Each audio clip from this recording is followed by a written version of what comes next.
قوم کو فیض حمید کی گرفتاری کی اصل وجہ بتائیں۔ عمران خان عالمی قوت کا منظور نظر کیوں ہے؟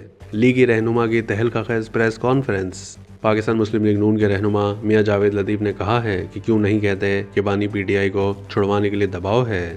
لاہور میں پریس کانفرنس کرتے ہوئے انہوں نے کہا کہ قوم کو جنرل فیض حمید کی گرفتاری کی وجہ بتانی چاہیے، انہیں ہاؤسنگ سوسائٹی کی وجہ سے گرفتار نہیں کیا گیا۔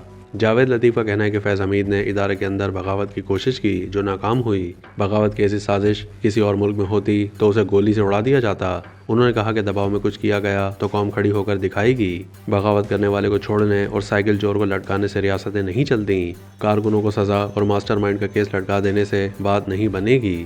نون لیگ کے رہنما نے کہا کہ پاکستان میں جب مارشل لا لگتا ہے تو کسی کو جمہوریت یاد نہیں آتی۔ آج کے دن ایک قومی لیڈر شہید ہوئی، اس وقت کسی کو انسانی حقوق یاد نہیں آئے۔ جاوید لطیف کا کہنا ہے کہ آج لبنان، فلسطین، لیبیا اور شام کے بعد ایران پر نظریں لگی ہوئی ہیں۔ ہمیں خیرات میں زندگی نہیں چاہیے، ہمیں غیرت کی موت عزیز ہے۔ انہوں نے کہا کہ ہمیں کوئی ڈکٹیشن دے گا تو ہم سب ایک نظر آئیں گے، ہم ایٹمی طاقت ہیں، عالمی قوتوں کے دباؤ میں نہیں آئیں گے۔ جاوید لطیف کا مزید کہنا ہے کہ ہمیں ڈالروں کے بدلے میں کوئی بغیرتی نہیں سکھا سکتا۔ سول نافرمانی 9-10 مئی سے بڑا جرم ہے۔ آج عمران خان عالمی قوت کا منظور نظر کیوں ہے؟ عالمی قوتیں اس سے کیا کام لینا چاہتی ہیں؟ مسلم لیگ نون کے رہنما نے یہ بھی کہا کہ آزادی اور غیرت سے بڑھ کر ہمیں کوئی چیز عزیز نہیں ہے۔ ہم سیاسی محاذ پر تقسیم ہو جائیں گے، قومی غیرت پر تقسیم نہیں ہوں گے۔